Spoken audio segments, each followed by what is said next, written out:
আসসালামু আলাইকুম ওরহমতুল্লাহি বারাকাতুহ।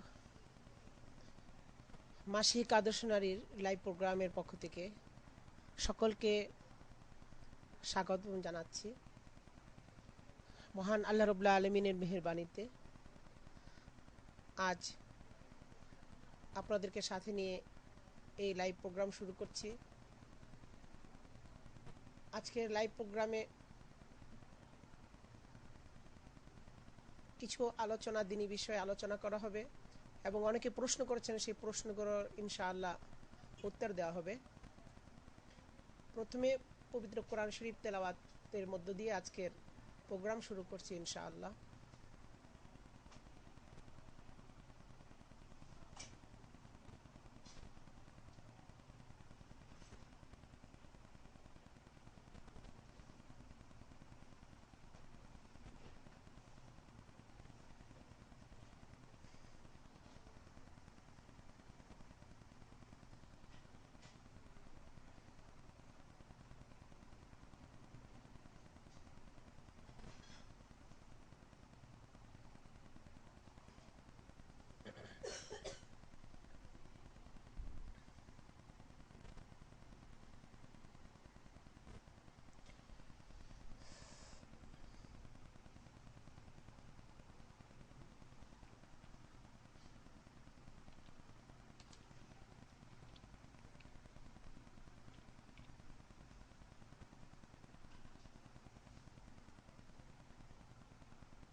أعوذ بالله من الشيطان الرجيم.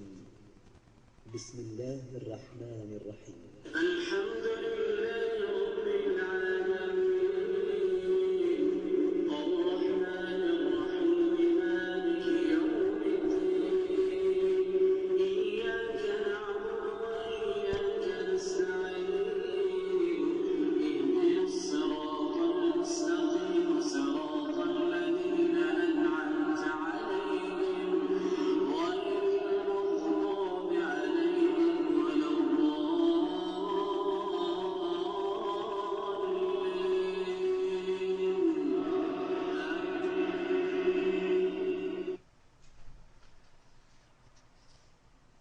এরপর হামদে বাড়ি তাআলা আল মদিনা শিল্পী গোষ্ঠীর পক্ষ থেকে একটি হামদে বাড়ি তাআলা শুনি আমরা।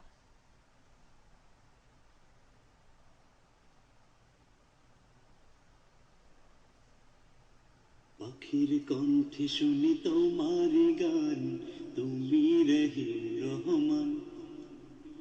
আকাশ বাতাস আর সাগর নদী সবই তোমারই দান। পাখির কণ্ঠে শুনি তোমার গান, তুমি রহিম রহমান। আকাশ বাতাস আর সাগর নদী সবই তোমারই দান। পাখির কণ্ঠে শুনি তোমার গান, তুমি রহিম রহমান। আকাশ বাতাস আর সাগর নদী সবই তোমারই দান।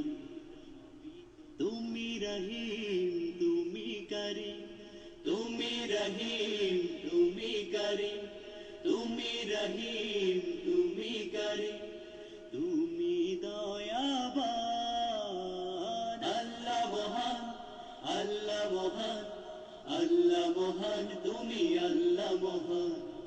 আল্লাহ মহান, আল্লাহ মহান, আল্লাহ মহান, তুমি আল্লাহ মহান। পাখির কণ্ঠে শুনি তোমার গান, তুমি রহিম রহমান। আকাশ বাতাস আর সাগর নদী সবই তোমারই দান। পাখির কণ্ঠে শুনি তোমার গান, তুমি রহিম রহমান। আকাশ বাতাস আর সাগর নদী সবই তোমারই দান। তোমার নামে শুনিয়া জানের সুর, সুরে সুরে খুলে প্রভাতী দোর। সন্ধ্যা তারা হাসে তোমার নামে, শাপলা জলে ভাসে তোমার প্রেমে। তোমার নামে শুনিয়া জানের সুর, সুরে সুরে খুলে প্রভাতী প্রভাতি দোর সন্ধ্যা তারা হাসে তোমার নামে শাপলা জলে ভাসে তোমার প্রেমে তোমারই নামে শুনি সুরে সুরে খোলে প্রভাতি দোর সন্ধ্যা তারা হাসে তোমার নামে শাপলা জলে ভাসে তোমার প্রেমে আধার আলোর খেলা তোমার শান তুমি রহিম রহমান পাখির কণ্ঠে শুনি তোমার গান তুমি রহিম রহমান আকাশ বাতাস আর সাগর নদী সবই তোমারই দান তুমি রহিম তুমি করিম তুমি রহিম তুমি করিম তুমি দয়াবান আল্লাহ মহান আল্লাহ মহান আল্লাহ মহান তুমি আল্লাহ মহান আল্লাহ মহান আল্লাহ মহান আল্লাহ মহান তুমি আল্লাহ মহান পাখির কণ্ঠে শুনি তোমার গান তুমি রহিম রহমান আকাশ বাতাস আর সাগর নদী সবই তোমারই দান সুদূর আকাশের ওই নীলিমা চাঁদ তারা সূর্য তোমার মহিমা ফুলে ফলে ভরা এই পৃথিবী জানি সৃজিত প্রভু তোমার সবই সুদূর আকাশের ওই নীলিমা চাঁদ তারা সূর্য তোমার মহিমা ফুলে ফলে ভরা এই পৃথিবী জানি সৃজিত প্রভু তোমার সবই সুদূর আকাশের ওই নীলিমা চাঁদ তারা সূর্য তোমার মহিমা ফুলে ফলে ভরা এই পৃথিবী জানি সৃজিত প্রভু তোমার সবই জলে স্থলে সবই তোমার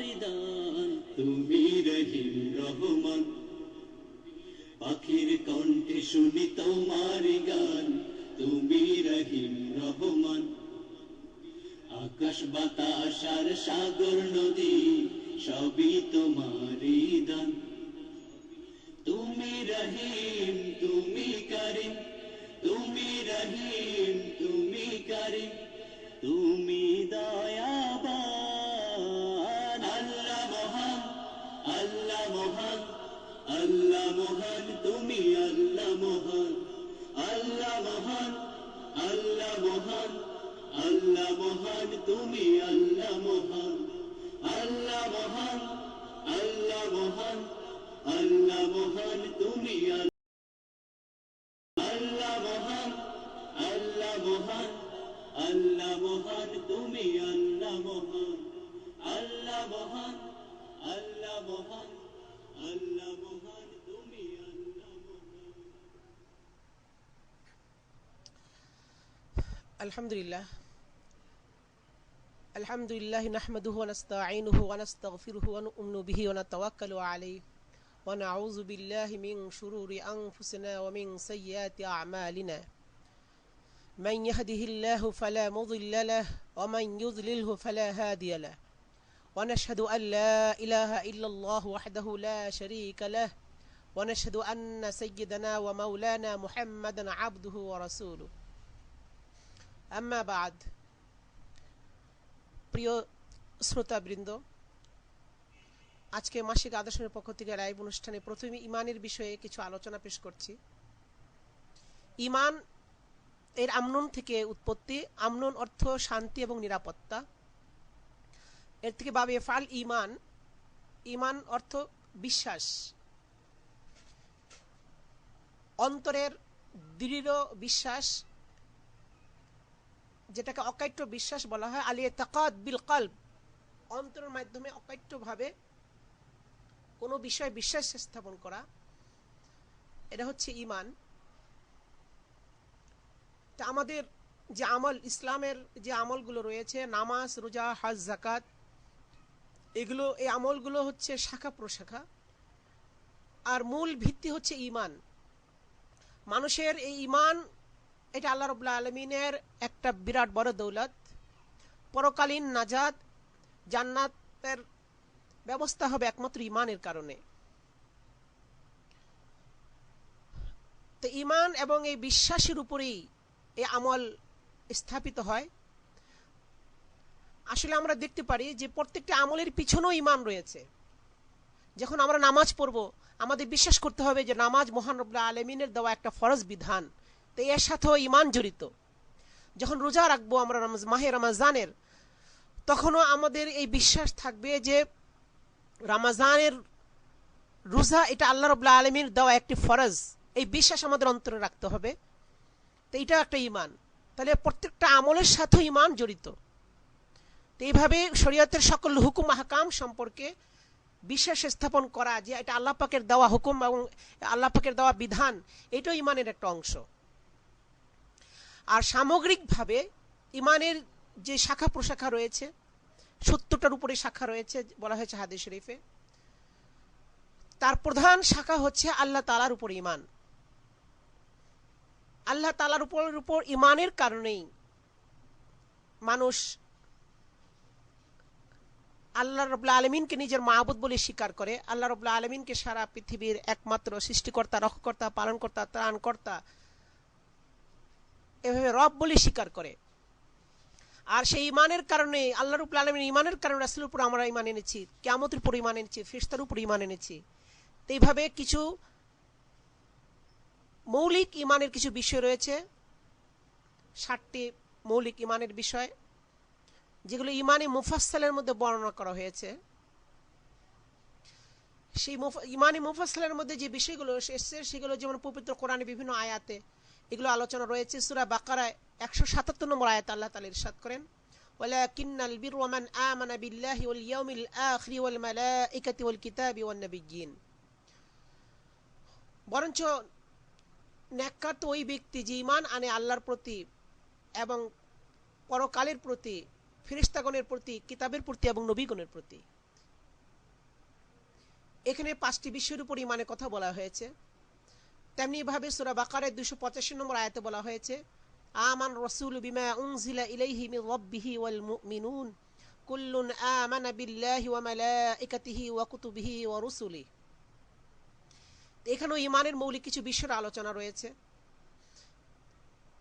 তেমনি ভাবে সূরা নিসার 136 নম্বর আয়াতে আল্লাহ তাআলা ইরশাদ করেন, ইয়া আইয়ুহাল্লাযীনা আমানু আমিনু বিল্লাহি ওয়া রাসূলিহি ওয়াল কিতাবিল্লাযী নাযালা আলা রাসূলিহি ওয়াল কিতাবিল্লাযী আনজালা মিন ক্বাবল ওয়া মান ইয়াকফুর বিল্লাহি ওয়া মালাইকাতিহি ওয়া কুতুবিহি ওয়া রাসূলিহি ওয়াল ইয়াউমিল আখির ফাকাদ যাল্লা যালালান বাঈদা। হে ঈমানদারগণ, তোমরা ঈমান আনো আল্লাহর প্রতি এবং তার রাসূলের প্রতি এবং ওই কিতাবের প্রতি যা আল্লাহ তাআলা তার রাসূলের উপর নাযিল করেছেন এবং ওই কিতাবের প্রতি যা তিনি এর পূর্বে অবতীর্ণ করেছেন। যে ব্যক্তি আল্লাহকে অস্বীকার করবে, তার ফেরেশতাগণকে অস্বীকার করবে, তার কিতাবকে অস্বীকার করবে এবং রাসূলগণকে অস্বীকার করবে আর আখিরাতকে অস্বীকার করবে, সে স্পষ্ট পথভ্রষ্টতায়, সুদূর পথভ্রষ্টতায় নিপতিত হবে। এই আয়াতগুলোর মধ্যে ঈমানের মৌলিক বিষয়গুলো আলোচনা করা হয়েছে, যেগুলো হাদিসের মধ্যে আমরা মুসলিম শরীফের হাদিসে আমরা জানতে পাই। কিতাবুল ঈমানের মধ্যে হাদিসটি রয়েছে, যে যাকে হাদিসে জিবরাইল বলা হয়, যে সেই হাদিসের মধ্যে উল্লেখ করা হয়েছে, আনতুমিনা বিল্লাহি ওয়া মালাইকাতিহি ওয়া কুতুবিহি ওয়া রাসূলিহি ওয়াল ইয়াউমিল আখির ওয়া তুমিনা বিল কদরি খাইরিহি ওয়া শাররি। যে তুমি ঈমান আনবে আল্লাহর প্রতি, ফেরেশতাগণের প্রতি, কিতাবের প্রতি, রাসূলগণের প্রতি এবং পরকালের প্রতি, আর ঈমান আনবে তাকদীরের ভালো মন্দের প্রতি, যে সেটা আল্লাহর পক্ষ থেকে হয়ে থাকে। তো ঈমানে মুফাসসালের 7টি বিষয় সব এর মধ্যে অন্তর্ভুক্ত রয়েছে হাদিসের মধ্যে, হাদিসে জিবরাইলের মধ্যে। তো এগুলো হচ্ছে মৌলিক ঈমান। তাহলে এই মৌলিক ঈমান যে রয়েছে, যে মৌলিক ঈমানগুলো, এটা হচ্ছে ইসলামের ভিত্তি, দিনের ভিত্তি মৌলিক ঈমানের উপরে। এই জন্য মৌলিক ঈমানের যে কোনো একটাকে যদি অস্বীকার করে তাহলে সে ঈমান থেকে বের হয়ে কাফির পরিণত হবে। আল্লাহকে মেনেছে কিন্তু রাসূলকে মানে নাই, সে কাফের। বা রাসূলগণের মধ্যে যে কোনো একজন রাসূলকে যদি কেউ অস্বীকার করে, যে আমি সকল রাসূলকে মানি কিন্তু মুসা আলাইহিস সালাম যে আল্লাহর রাসূল তাকে মানি না, তাহলে সে কাফির হয়ে যাবে। তেমনি ভাবে সকল ফেরেশতার উপর ঈমান রাখতে হবে। যদি বলে সকল ফেরেশতার উপর ঈমান রাখি কিন্তু মিকাইল আলাইহিস সালামকে ফেরেশতা বলে বিশ্বাস করি না, তাহলে সে কাফির হয়ে যাবে। এইভাবে সকল আসমানি কিতাবের উপর ঈমান রাখতে হবে। হ্যাঁ, সেই সাথে যে শরীয়তের হুকুম আহকাম যেগুলো রয়েছে, নামাজ, রোজা, হজ, যাকাত, এগুলো আল্লাহ পাকের বিধান, এর উপর ঈমান রাখতে হবে। তেমনি হাদিসের মধ্যে যে ঈমানের সূত্রের অধিক যে শাখা প্রশাখার কথা বর্ণনা করা হয়েছে, সেই সব ঈমানের বিষয়গুলো তার এতেকাদ করতে হবে, বিশ্বাস রাখতে হবে। আসলে ঈমানের বিষয়গুলো সবগুলো মিলিয়ে একটার মতো। এই যে কারণ আমরা বলে থাকি যে যে কোনো একটা বিষয় যদি কেউ অস্বীকার করে সে কাফির হয়ে যায়। কেন? যে সামগ্রিকভাবে ঈমানটা এটা একক একটা বিষয়, অর্থাৎ এই একক বিষয়ের মধ্যে এই যে ৭৭ শাখা বা ৭০ উপরে যে শাখা প্রশাখা সব মিলে এটা একটা একক জিনিস ঈমান। ঈমানের মধ্যে যে বেশি কম হয়, যে কারো ঈমান দেখা যাচ্ছে তার বিভিন্ন বিষয়ে, হ্যাঁ, তার এতেকাদ বা বিশ্বাস অনেক প্রকার হয়, আমলে খুব বেশি তৎপর হয়, আমরা বলি সে খুব বড় ঈমানদার। আবার আমলের ব্যাপারে ত্রুটি দেখলে বলি যে সে একটু কম দুর্বল ঈমানদার।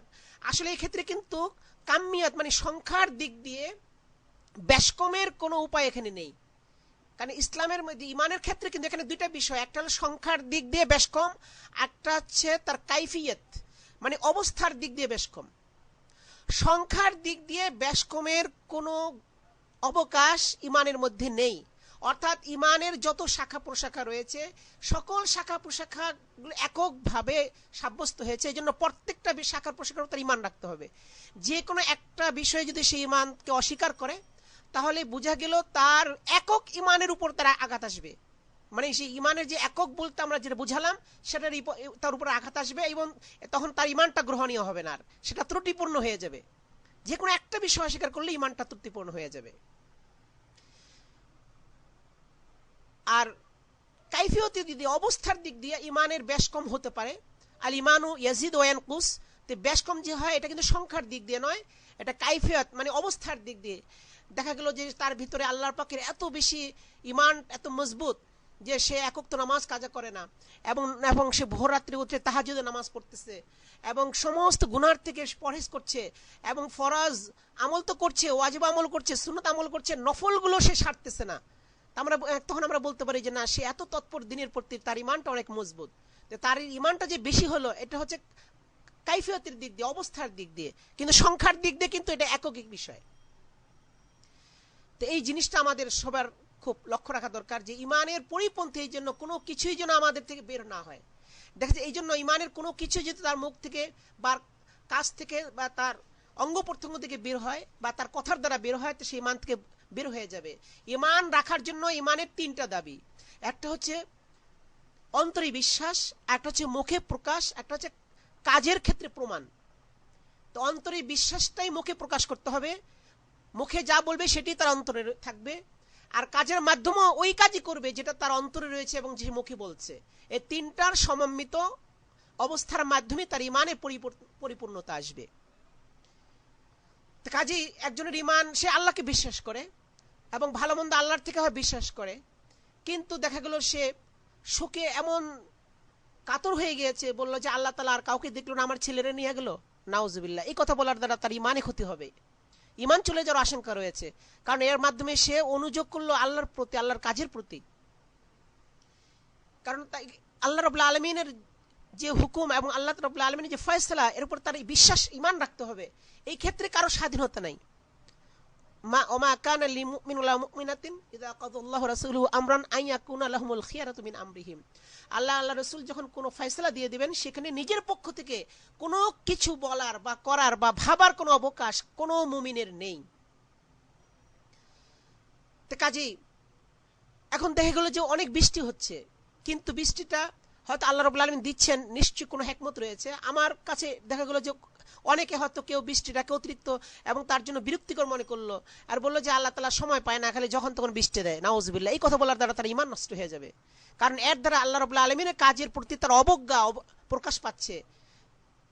কাজে যার মাধ্যমে দেখা যাচ্ছে যে তার আল্লাহ তাআলার প্রতি যে আস্থা বিশ্বাস সেটার মধ্যে তার আঘাত এসেছে, এই জন্য তার ইমান নষ্ট হয়ে যাবে। আগে বলেছিলাম যে ইমান কিন্তু একটা একক বিষয়, মানে সামগ্রিকভাবে সব মিলে একটা একক হয়। এই জন্য কোনো ক্ষেত্রে সামান্য একটু আঘাত আসলে সেই ইমানটা ত্রুটিপূর্ণ হয়ে যায়। আর ত্রুটিপূর্ণ ইমান কখনো গ্রহণীয় হতে পারে না, এই ইমান পরকালে নাজাতের জন্য কখনো যথেষ্ট হবে না।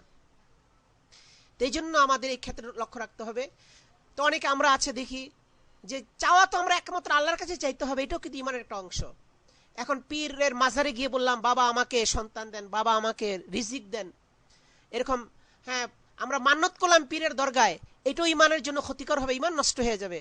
কারণ চাইতে হবে একমাত্র আল্লাহর কাছে, যে সূরা ফাতিহার মধ্যে বলা হয়েছে ইয়াকা না'বুদু ওয়া ইয়াকা নাস্তাঈন, আপনারই ইবাদত করি, আপনারই কাছে সাহায্য চাই। এই জন্য চাইতে হবে একমাত্র আল্লাহর কাছে। সন্তান দেওয়ার মালিক একমাত্র আল্লাহ, রিজিক দেওয়ার মালিক একমাত্র আল্লাহ। এই জন্য কাজে যদি ওরকম কবর মাজারে গিয়ে যে চাওয়া হয়, এটা হিন্দুদের, তারা যেমন মূর্তির কাছে গিয়ে বিভিন্ন জিনিস আরজি পেশ করে, মূর্তিকে তাদের আল্লাহর সুপারিশকারী হিসেবে তারা ধারণা করে, ওই রকমই যারা এই ধরনের কাজ করে তারা পীর সাহেবকে আল্লাহর মাঝে একটা মাধ্যম হিসেবে সাব্যস্ত করে, অথচ আল্লাহ তাআলা রব্বুল আলামিন এরকম কোনো মাধ্যম বানাননি, বরঞ্চ সরাসরি আল্লাহর কাছে চাইতে হবে। এটাই আমাদের বিশ্বাস এবং এটাই ইমান। এইভাবে কবরে মান্নত করা, মাজারের নামে মান্নত করা, পীরের কাছে কিছু চাওয়া, যেটা আল্লাহর কাছে চাওয়া হয়, এই ধরনের কিছু করা এটা শিরক এবং ইমান পরিপন্থী কাজ, এর থেকে আমাদের দূরে থাকতে হবে। আল্লাহ তাআলা আমাদেরকে মজবুত ইমান দান করুন। আরও অনেক কথাবার্তা হবে ইনশাআল্লাহ, দিনের বিভিন্ন ব্যাপারে আলোচনা হবে, আমরা যেন সহিভাবে দিন উপর চলতে পারি, আল্লাহ পাক তৌফিক দান করুন, আমিন। এখন কিছু প্রশ্নের উত্তর দিচ্ছি। অনেক ভাই ইতিমধ্যে আমাদের বিভিন্ন প্রশ্ন করেছেন এবং আলহামদুলিল্লাহ ইতিমধ্যে আমাদের সাথে অনেকে যোগ দিয়েছেন। যারা যোগ দিয়েছেন তাদের মধ্যে যেমন রয়েছেন খাদিজা আক্তার, কবির আহমদ, মোহাম্মদ আরিফুল ইসলাম, আকিজুর রহমান, নাজমুস সাআদাত, মিশকাত হুসাইন, রিপন সরোয়ার, আবু তাহের, এরকম আরো অনেকে আমাদের সাথে যোগ দিয়েছেন আলহামদুলিল্লাহ। মোহাম্মদ আউয়াল হুসাইন তিনি প্রশ্ন করেছেন, যে প্রথম প্রশ্ন আমরা দেখছি যে আমার প্রশ্ন হলো জিন জাতির আদি পিতার নাম কি? আচ্ছা, উনি প্রশ্ন করেছেন জিন জাতির আদির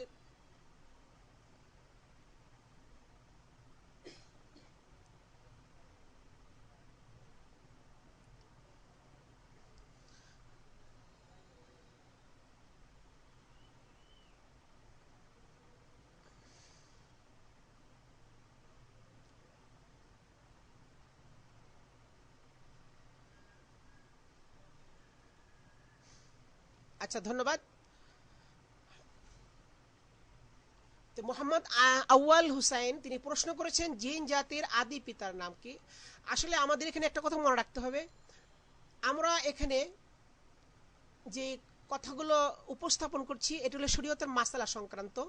এজন্য যেগুলো সাধারণ জ্ঞানের অন্তর্ভুক্ত এইগুলো আমরা বিষয়, এগুলো কিন্তু আমাদের ইমানের জন্য জরুরি নয় বা আমাদের আখেরাতে মুক্তি পাওয়ার জন্য জরুরি নয়। এই জন্য আমাদের এই পেজে বিশেষ করে আমাদের ইমান আমলের সাথে যে গুরুত্বপূর্ণ বিষয়গুলো রয়েছে সেগুলো নিয়ে আমরা আলোচনা করব এবং এগুলোই খুব বেশি আমাদের জন্য দরকার। হ্যাঁ, সাধারণ জ্ঞান ওগুলো আমরা আউটভাবে আমরা অনেকভাবে আমাদের শেখার উপায় রয়েছে। তবু যেহেতু প্রথমে তিনি প্রশ্ন করেছেন তার উত্তর দিয়ে দিচ্ছি। জিন জাতির আদি পিতা কেউ বলেছেন যে জিন জাতির আদি পিতা হচ্ছে সামুম, আবার অনেকে বলেছেন যে জিন জাতির আদি পিতা হচ্ছে জুমা, আবার কেউ জিন জাতির আদির পিতা তরানুস কেউ বলেছেন। তো জিন জাতির আদি পিতা যাকে আবুল জিন বলা হয় তরানুস, তরানুস, জুমা বা সামুদ, সামুম, বিভিন্ন এরকম দেওয়া হয়। আসলে এই ব্যাপারে একটু মতভেদ হয়েছে, এই জন্য যেগুলো তো আসলে শরীয়তের কোনো উল্লেখযোগ্য বিষয় নয়, আমাদের আমলের সাথে যেগুলো সম্পৃক্ত সেগুলো বিষয় নিয়ে ইনশাআল্লাহ আমরা আলোচনা বেশি বেশি করব। আচ্ছা, মোহাম্মদ হাসান তিনি বলেছেন ধন্যবাদ, অপেক্ষায় রইলাম, শুকরান তার এই কমেন্টের জন্য। আচ্ছা, সাইফুর রহমান মিশু তিনি প্রশ্ন করেছেন ব্যাংকের জব হালাল কিনা জানতে চাই, বিশেষ করে বাংলাদেশে প্রচলিত ব্যাংকগুলোতে চাকরি করে উপার্জিত অর্থ হালাল কিনা, ইসলামী ব্যাংক, সরকারি বেসরকারি অন্যান্য ব্যাংক, জব বিষয়ে ধর্মীয় দৃষ্টিকোণ থেকে আলোচনার আশা করছি। আচ্ছা, মাশাআল্লাহ, খুব সুন্দর প্রশ্ন করেছেন। তো ভাই সাইফুর রহমান মিশু, আসলে ব্যাংকের যে মানে ব্যাংক প্রসঙ্গে বলতে গেলে আমাদের দুঃখজনক বলতে হয় যে আমাদের মানে পৃথিবীতে, শুধু আমাদের বাংলাদেশ না, সারা পৃথিবীতে এত সংখ্যক মুসলমান আলেম ওলামা থাকা সত্ত্বেও একেবারে সহিভাবে সরেই পদ্ধতিতে ব্যাংক পরিচালিত কোনো ব্যাংকই এই পর্যন্ত আমাদের চোখে পড়েনি যে যেটা একটা 100% শরীয়ত অনুযায়ী চলবে এবং আমরা নির্দ্বিধায় চোখ বন্ধ করে সেই ব্যাংকের সাথে লেনদেন করতে পারবো এবং তার যেগুলো বিনিয়োগগুলো ইসলামী অনুযায়ী হবে। তা আমাদের দেশে কিছু ইসলামী ব্যাংক প্রচলিত হয়েছে, যেমন আপনি ইসলামী ব্যাংক বাংলাদেশ লিমিটেড বা আল আরাফা ব্যাংক লিমিটেড, তারা শরিয়া কার্যক্রম অনুযায়ী তারা চালায় বলে তারা দাবি করেন, কিন্তু দেখা যায় তাদের কার্যক্রমে অনেক কাজেই তাদের দেখা যাচ্ছে যে হয়তো তাদের এলিমের অভাবে বা শরীয়তের মাসলা জানার অভাবে বা শরীয়তের মূলনীতি সম্পর্কে তাদের সঠিক ধারণা না থাকার কারণে তাদের লেনদেনের মধ্যে সুদের প্রভাব এসে যায়, যে কারণে সেটাকে আমরা পরিপূর্ণ হালাল বলতে পারি না। তা আমরা আশা করি যে আলহামদুলিল্লাহ যে এভাবে যদি যারা এই ক্ষেত্রে সজাগ যদি এগিয়ে আসেন, একমাত্র 100% শরিয়া হিসেবে এই ব্যাংককে চালানোর মতো যদি আল্লাহ তার ব্যবস্থা করে দেন, এই জন্য আমরা দোয়া করি। এখন যেহেতু ব্যাংকের চাকরিগুলো পুরোপুরিভাবে শরীয়ত অনুযায়ী, এটা ইসলাম অনুযায়ী পরিচালিত হচ্ছে না এবং সুদী লেনদেনের মধ্যে সাথে জড়িত, এই জন্য এখানে চাকরি না করাটাই ভালো হবে। যারা মোটামুটি পরহেজগার হিসেবে চলতে চান তাদের উপযুক্ত কোনো ভালো বা যে ইসলাম সম্মত স্থানে তার যাওয়া উচিত। আর যারা এখানে আছেন তারা অন্য কাজের ব্যবস্থা করে হয়তো সেখান থেকে যেতে পারেন, কিন্তু এই কাজ বাদ দিয়ে নিজে আবার অসহায় হয়ে গিয়ে মানুষের দ্বারস্থ হওয়ার মতো যেন অবস্থা না হয়। আপনি এখানে থাকেন, থাকার অবস্থায় আপনি ফিকির করতে থাকেন যে আমি কিভাবে ভালো বা সুন্দর উপায়ে অন্য কোনো জব আমি অর্জন করতে পারি। আচ্ছা, আলহামদুলিল্লাহ আমাদের সাথে যোগ দিয়েছেন মোহাম্মদ ফখরুল ইসলাম। তিনি এক প্রশ্ন করেছেন যে এই উসুলটি কোন কিতাব থেকে নেওয়া হয়েছে এবং উজরত আলা তাআত এই উসুলটি কোন কিতাব থেকে নেওয়া হয়েছে এবং তার নাজায়েজ বলা হয়েছে কোন হাদিসের কারণে। ইন্নাল উজরতা আলা তাআতি লা ইয়াজুজ। আচ্ছা, মাশাআল্লাহ, হ্যাঁ, তো উনি একটা খুব ভালো গুরুত্বপূর্ণ প্রশ্ন করেছেন। তবে প্রশ্নটা এটা একটু খুব ব্যাখ্যা সাপেক্ষ বা একটু জটিল হিসেবে বলা যায়। তারপর আলহামদুলিল্লাহ, মানে জটিল এই জন্য বললাম যেটা সাধারণ মানুষের বোধগম্যের একটু উপরে। হ্যাঁ, এটা আলেম বা ওলামায়ে কেরাম যারা তাদের মধ্যে এটা বেশি প্রচলিত।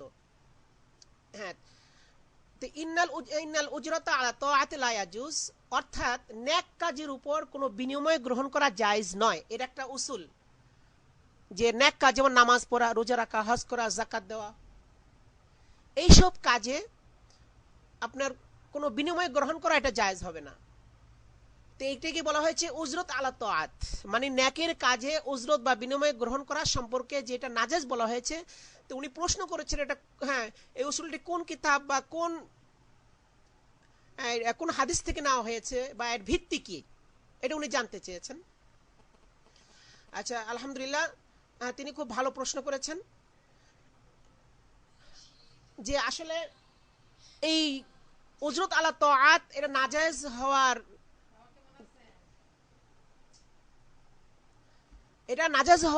ভিত্তি হচ্ছে রাসূলুল্লাহ সাল্লাল্লাহু আলাইহি ওয়াসাল্লামের হাদিস। রাসূলুল্লাহ সাল্লাল্লাহু আলাইহি ওয়াসাল্লাম হাদিসের মধ্যে বিভিন্ন হাদিসে এই সম্পর্কে বর্ণিত হয়েছে যে তার হাদিসের মাধ্যমে জানা যায় যে উজরত আলা তাআত এটা জায়েজ নয়। নেক কাজ করে কোনো মানুষের থেকে সেটার ওজর বা সেটা পুরস্কার বা বিনিময় আশা করা এটা জায়েজ নয়। যেমন আমরা এই সম্পর্কে প্রথমে দেখি,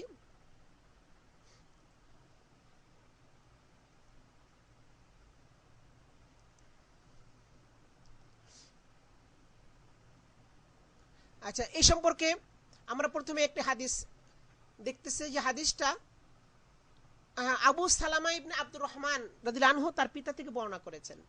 রাসূলুল্লাহ সাল্লাল্লাহু আলাইহি ওয়াসাল্লাম ইরশাদ করেন, ইকরাউল কুরআনা ওয়ালা তাআকুলু বিহি।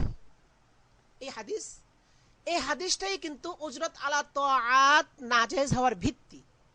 ইকরাউল কুরআনা ওয়ালা তাআকুলু বিহি, এই হাদিসের অর্থ হচ্ছে তোমরা কোরআন শরীফ তেলাওয়াত করো এবং কোরআন শরীফের বিনিময়ে কোনো কিছু খেও না। কোরআন শরীফকে মাধ্যম বানিয়ে, মানে এরকে উপার্জনের মাধ্যম বানিয়ে কোনো কিছু খেও না। তো এই হাদিস এটা একটা সহিহ হাদিস। এটা রয়েছে মুসনাদে আহমদ ৩য় খণ্ডের ৪৪৪ পৃষ্ঠার মধ্যে, এবং তাবরানী তিনি তার আওসাত কিতাবে বর্ণনা করেছেন দ্বিতীয় খণ্ড 170 পৃষ্ঠার মধ্যে। তেমনি ইবনে আসাকির হাদিসটি বর্ণনা করেছেন তার কিতাবে নবম খণ্ডের 486 নম্বর পৃষ্ঠায়। তো এই হাদিসের সব রাবী তারা সিকাত, নির্ভরযোগ্য, যে কারণে আল্লামা আলবানী সাহেব তিনি হাদিসকে সহি বলেছেন এবং তার সিলসিলাতুস সহিহার মধ্যে এই হাদিসটা উল্লেখ করেছেন। 260 নম্বর হাদিস হিসেবে এই হাদিসটাকে তিনি তার কিতাবে উল্লেখ করেছেন, সিলসিলাতুল হাদিস সহিহা কিতাবে। তো এই হাদিসের মধ্যেই বলা হয়েছে ইকরাউল কুরআনা ওয়ালা তাকুলু বি, তোমরা কোরআন শরীফ তেলাওয়াত করো কিন্তু কোরআন শরীফ তেলাওয়াত করে একে উপার্জনের মাধ্যম মেনে কোনো কিছু খেও না। তো যেহেতু কোরআন তেলাওয়াত একটা ইবাদত, এই জন্য তেলাওয়াতকে মাধ্যম বানিয়ে কোনো কিছু না খাওয়ার জন্য বলা হয়েছে। তো এই হাদিসের ভিত্তিতে এখন প্রমাণ হয় যে যেগুলো শুধুমাত্র আল্লাহকে রাজি খুশি করার জন্য করা হয়, যেগুলো ইবাদতমূলক, যেমন নামাজ, রোজা, এই ধরনের কাজগুলো, এই ধরনের আমলগুলো একমাত্র আল্লাহ রাজি খুশি করার জন্য করতে হবে। মানুষ থেকে কিছু পাওয়ার জন্য এটা করা যাবে না, বা মানুষ থেকে একটা কিছু নেওয়া উজরত বা এটার কোনো বিনিময় নেওয়া যাবে না। এ সম্পর্কে আরো কিছু হাদিস রয়েছে, যেমন হযরত উসমান ইবনে আবিল আস রাদিয়াল্লাহু আনহু তিনি বলেন যে আমি বললাম ইয়া রাসূলুল্লাহ ইজআলনি ইমামা কওমি, আপনি আমার কওমের ইমাম বানিয়ে দেন। তখন রাসূল সাল্লাল্লাহু আলাইহি ওয়াসাল্লাম বললেন আনতা ইমামুহুম ওয়াক্তাদি বিআযআফিহিম ওয়াত্তাখিয মুআজ্জিনান লা ইয়াখুযু আলা আযানিহি আজরা। তিনি বললেন ঠিক আছে, তোমাকে তোমার কওমের ইমাম বানিয়ে দিলাম, আর তুমি লক্ষ্য রাখবে তাদের যে জয়ীফ দুর্বল তাদের প্রতি লক্ষ্য রেখে নামাজ পড়াবে, আর তুমি একজন মুমিনকে তুমি মুয়াজ্জিন বানাবে যে তার আজানের বিনিময়ে কোনো কিছু ওজর বা কোনো কিছু বিনিময় কামনা করে না। তাহলে হাদিসের মধ্যে বলা হয়েছে যে আজান দিয়ে যে আজান দিবে সে কোনো বিনিময় নিতে পারবে না, এমন একজন লোক তৈরি করার জন্য বলা হয়েছে। তো হাদিসটা জানা যাচ্ছে যে আজান দিয়ে তার বিনিময় নেওয়া যাবে না। কাজেই আজান যেমন ইবাদত, নামাজও ইবাদত, কাজে নামাজ পড়ে তার বিনিময় নেওয়া যাবে না কারোর থেকে। এরকম এমনি ভাবে আরেকটি হাদিস রয়েছে যেটা উবাদ ইবনে সামিত রাদিয়াল্লাহু আনহু থেকে, যিনি তিনি বলেন যে আমি আল্লামতু নাফসান মিন আহলি সুফা আল কিতাব ওয়াল কুরআন, আহলি সুফার এক ব্যক্তিকে আমি আল্লাহর কিতাব কোরআন শিক্ষা দিলাম। ফাহাদা ইলাইয়া রাজুলুম মিনহুম, তাদের এক ব্যক্তি তখন আমার কিছু কিছু হাদিয়া দিলেন। সে হাদিয়া হলো কাউসান, একটি তীর হাদিয়া দিলেন যেটা জিহাদের ময়দানে কাজে লাগানো যাবে। ফাকুল তাই তখন উবাদ ইবনে সামিত রাদিয়াল্লাহু আনহু বলেন যে লাইসাত বিমালেন, এটা তো কোনো মাল না, এটা তো একটা তীর। ওয়ারমি আনহা ফি সাবিলিল্লাহ, আমি এটা দ্বারা আল্লাহর রাস্তার মধ্যে আমি এটা ব্যবহার করে এটা তীর ফিকবো, এটা জিহাদের ময়দানে ব্যবহার করব। এইটার অনুমতি নেওয়ার জন্য তিনি রাসূলুল্লাহ সাল্লাল্লাহু আলাইহি ওয়াসাল্লাম নিকট আসলেন। আয়েশা তিনি তখন তাকে জিজ্ঞেস করলেন, জিজ্ঞেস করার পরে ইয়া রাসূলুল্লাহ রাজুলুন আহাদা ইলাইয়া কাউসান, এক ব্যক্তি আমার কাছে এরকম তীর এটা হাদিয়া দিয়েছে, মিম্মান কুনতু আল্লিমুল কিতাব ওয়াল কুরআন, আমি তাকে কোরআন শরীফ শিখিয়ে দিয়েছি, তার বিনিময়ে দিয়েছে, কিন্তু ওয়ালাইসাত বিমালান, এটা তো কোনো মাল না। ওয়ারমি আনহা ফি সাবিলিল্লাহ, আমি এটাকে আল্লাহর রাস্তায় আমি এটাকে ব্যবহার করব, আমি তীর আল্লাহর রাস্তায় এটাকে নিক্ষেপ করব। রাসূলুল্লাহ সাল্লাল্লাহু আলাইহি ওয়াসাল্লাম ইরশাদ করেন ইন কুনতা তুহিব্বু আন তুতাওয়াকা তুকা মিন নার ফাকবিলহা, যদি তুমি চাও তোমার গলায় জান্নাতের বেরি পরিয়ে দেওয়া হবে তাহলে তুমি গ্রহণ করো। এই হাদিসটি রয়েছে আবু দাউদ শরীফে 3416 নম্বর হাদিস, এবং এটাকে আলবানী রহমতুল্লাহ আলাইহি সহিহ বলেছেন, তিনি সহিহে সুনানে আবি দাউদের মধ্যে।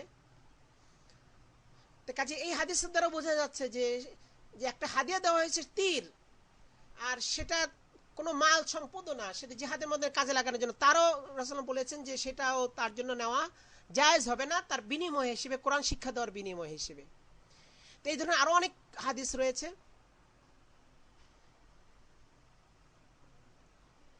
যেমন হযরত সাহল ইবনে সাঈদ রাদিয়াল্লাহু আনহু থেকে বর্ণিত, তিনি বলেন যে খরাজা আলাইনা রাসূলুল্লাহ সাল্লাল্লাহু আলাইহি ওয়াসাল্লাম ইয়াওমান ওয়া নাহনু নাকতারি, রাসূল সাল্লাল্লাহু আমাদের নিকট আসলেন, আমরা বসে বসে আলোচনা করছিলাম পরস্পরে। তখন ফাকালা,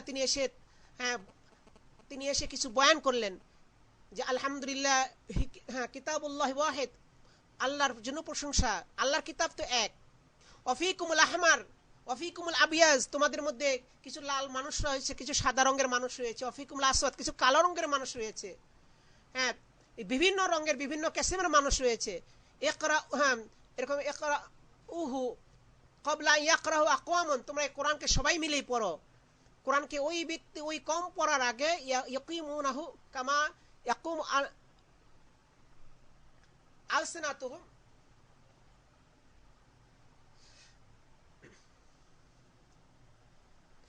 তো ইউকিমুনাহু কামা ইউকিমুস সাহাম, তো যেমনি ভাবে আপনার তীরকে নিক্ষেপ করা হয় তাদের অন্তর থেকে কোরআনটা এইভাবে বেরিয়ে আসবে। তো এখানে বলা হয়েছে ইয়াতাআজ্জালু আজরুহু ওয়ালা ইয়াজালুহু, তারা তার কেন তারা তার আজর পাওয়ার জন্য, তারা তার বিনিময় পাওয়ার জন্য খুব তাড়াতাড়ি করবে, পরকালীন বিনিময় পাওয়ার অপেক্ষা তারা করবে না। এই হাদিসেও সেই লোকদেরকে যারা উজরত আলা তাআতের জন্য বা নেক কাজ করে কোনো ওজর বা বিনিময় পাওয়ার জন্য যারা এরকম লালায়িত হবে তাদের সম্পর্কে হুঁশিয়ার করা হয়েছে।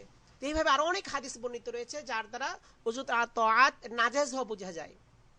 তা আসলে এই জন্য এই সম্পর্কে এখন একটু মাসলা হলো যে এই নেক কাজের মধ্যে বা এই নেক কাজ করে যেটা আল্লাহর জন্যই করা হয় সেখানে কোনো বিনিময় কারোর থেকে নেওয়া যাবে না। আর বাস্তবিক বিবেকও এই কথাই বলে যে আমি নামাজ পড়লাম এটা তো আমার জন্য, একজন থেকে পারিশ্রমিক নেওয়া হবে কখন, যদি তার জন্য করা হয়। নামাজটা আমার জন্য পড়লাম, আমি কিভাবে পারিশ্রমিক নেবো আরেকজন থেকে? রোজা রাখলাম এটা আমার জন্য, আরেকজনকে কিভাবে নেব? কিন্তু যদি কোনো লোককে অর্ডার দেওয়া হয় যে তুমি আমার নামাজটা পড়ে দাও, তোমাকে পারিশ্রমিক দেবো, তুমি আমার রোজাটা রেখে দাও, তোমাকে পারিশ্রমিক দেবো, এটা জায়েজ হবে না ইবাদত বাদানিয়ার ক্ষেত্রে, শারীরিক ইবাদতের ক্ষেত্রে। কারণ শারীরিক ইবাদতের মধ্যে কোনো নায়েব চলে না, কোনো প্রতিনিধিত্ব চলে না, নিজেরটা নিজেই করতে হবে, আল্লাহর জন্যই করতে হবে। আর এক অন্য কার থেকে যে করবে সে অন্য থেকে পুরস্কার নিতে পারবে না, নিলে সেটার সে কোনো সওয়াব পাবে না। কাজে সে আরেকজনকে দিবে কিভাবে? তার নিজেরই সওয়াব হবে না যদি সেই কাজের মধ্যে সে বিনিময় গ্রহণ করে। তবে এক্ষেত্রে হ্যাঁ, মুতাখির উলামায়ে কেরাম আগের জামানায় কিন্তু যেমন বর্তমানে ইমামতির উপরে যে একটা টাকা পয়সা নেওয়া হচ্ছে, মুয়াজ্জিন রাখা হয় তাকে বেতন দেওয়া হয়, মাদ্রাসা উস্তাদ রাখা হয় তাকেও বেতন দেওয়া হয়। তো এই যে এই বিষয়গুলা পূর্ব জামানায় আগের জামানায় এগুলো কিন্তু রাষ্ট্রীয়ভাবে পরিচালিত হতো। এই যে কারণে দিনের হেফাজত এবং চলছিল এইভাবেই, হ্যাঁ, যে কোনো মুয়াজ্জিন বা কোনো ইমাম বা কোনো উস্তাদ হ্যাঁ কোনো বেতন নিতেন না, রাষ্ট্রীয়ভাবে সেগুলো ইন্তজাম করা হতো তাদের খোরপোশ ইত্যাদির। কিন্তু পরবর্তীতে যেহেতু এই জিনিসটি বিলুপ্ত হয়ে গিয়েছে, এখন ইসলামী শরীয়তকে সুরক্ষার জন্য এখন কিছু আলাদা লোকের প্রয়োজন যারা নিজের কাজকর্ম ছেড়ে তারা শুধু দিনের কাজে থাকবেন এবং কোরআন হিফজ করবেন এবং হাদিস তার শিক্ষা দীক্ষার মধ্যে থাকবেন এবং নামাজের ইমামতিতে থাকবেন। তো এই ক্ষেত্রে যেহেতু যদি তারা এইভাবে না করে দুনিয়ার কাজে জড়িত হয়ে যান, নিজের বা নিজের খোরপোশ পরিবার পরিজনের খোরপোশ পরিজনে জড়িত হয়ে যান, তাহলে তাদের এই দিনের কাজগুলো কাজের এটার হেফাজতটা ব্যাহত হবে। এই জন্য এইসব ক্ষেত্রে শরীয়ত এর হুকুম অনুযায়ী মুতাআখিরিন উলামায়ে কেরাম তারা এই জিনিসটাকে তারা জায়েজ বলেছেন। এই জন্য এইসব ক্ষেত্রে যেগুলোর উপর শরীয়তের দারমদার বা শরীয়তের ভিত্তি স্থাপিত, যেগুলো না হলে ইসলাম এটার মানুষ থেকে হারিয়ে যাওয়ার সম্ভাবনা আছে, তো এই ক্ষেত্রে শুধু তাদের মানে বেতন বা উজরত নেওয়ার জন্য তারা জায়েজ বলেছেন। এই জন্য ইমামতির উজরত নেওয়া যাবে, অথবা কোরআন শরীফ তেলাওয়াতের জন্য শিক্ষার জন্য কাউকে রাখা হলে তাকে বেতন দেওয়া যাবে। তেমনি ভাবে মাদ্রাসা উস্তাদ তাদেরও বেতন দেওয়া যাবে, তারা এখানে পড়াচ্ছেন। কিন্তু যেই কাজের উপরে দারমদার নাই, যেগুলো এই শরীয়তের দারমদার না, সেই ধরনের কাজের মধ্যে উজরত এটা চলবে না। এই জন্য উলামায়ে কেরাম বলেন যে তারাবির নামাজ পড়িয়ে সেখানে টাকা নেওয়া যায় না, কারণ সেটা তো কোরআন তেলাওয়াতের হুকুমে। আর তারাবির নামাজ এমন কোনো ইমামতি না যেটা না হলে ইসলামের শিয়ার বা এটা কোনো কিছুর ক্ষতি হবে, কারণ তারাবিটা একা একা পড়ারও ইসলামের এটা মশরু বা ইসলামের শরীয়তেই আছে যদি কোনো ইমাম না পাওয়া যায়। এবং রাসূলের জামানায় প্রথমে এইভাবেই পড়া হতো একা একা ভাবে। এই জন্য কাজে সেই ক্ষেত্রে শরীয়তের হুকুমে মুতাআখিরিন উলামায়ে কেরাম এভাবেই বলেন। তো যাই হোক, আপনার আশা করি আপনি উত্তর পেয়েছেন যে এই হাদিসের বা এই রাওয়াতের ভিত্তিতেই উজরত আলা তাআতকে নিষিদ্ধ করা হয় বা নাজায়েজ বলা হয়। আচ্ছা, ধন্যবাদ আপনাকে। তারপর কামরুল হাসান তিনি প্রশ্ন করেছেন যে আমার প্রশ্ন হচ্ছে এনজিওতে চাকরি করা জায়েজ আছে কিনা। এনজিও হচ্ছে সেবা প্রতিষ্ঠান এখন তারা যদি মানুষের জনকল্যাণমূলক কাজ করে এবং দেখা যাচ্ছে বিধর্মীদের দ্বারা যদি তারা প্রভাবিত না হয় বা বিধর্মীরা তাদের মাধ্যমে কোনো চক্রান্ত বাস্তবায়ন করার মতো অবস্থা না হয়, সেখানে চাকরি করতে পারেন। যেমন অনেক মুসলিম এনজিও রয়েছে, ইসলামী এনজিও, বা তারা অনেক মুসলমান জনকল্যাণমূলক কাজের জন্য এনজিও গঠন করেছেন, তাতে আপনি চাকরি করতে পারেন। কিন্তু কোনো এনজিও থেকে যদি এমন হয় যে সেখানে বিধর্মীরা এনজিও মানে জনসেবার নামে মানুষের ইমান হরণ করে, সেই ক্ষেত্রে সেই এনজিওতে চাকরি করা যাবে না, বরঞ্চ মুসলমান সন্তানদেরকে বা মুসলমানদেরকে তার থেকে হেফাজত করতে হবে। আচ্ছা, ধন্যবাদ। রাকিব হাসান তিনি প্রশ্ন করেছেন যে সুখবর তো পাচ্ছে না, 1 মাসের পত্রে আরেক মাসে এটা দুঃসংবাদ। আচ্ছা রাকিব হাসান ভাই, আপনার কথা সঠিক। তা আমরা চেষ্টা করছি যাতে করে সময় মতো, ইনশাআল্লাহ চিরে 2-1 মাসের মধ্যে এটা ঠিক হয়ে যাবে। আশা করি আমরা সময় মতো পত্রিকা দিতে পারবো।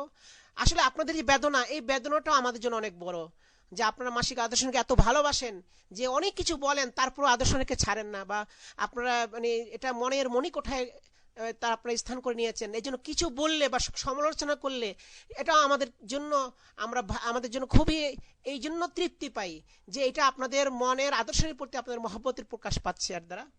এই জন্য আপনাকে অনেক ধন্যবাদ। তেমনিভাবে কমেন্ট করেছেন মিস্টার মিয়াজান, আরো অনেক ভাই তারা ইনবক্সের মধ্যে প্রশ্ন পাঠিয়েছেন, তারা বিভিন্ন প্রকার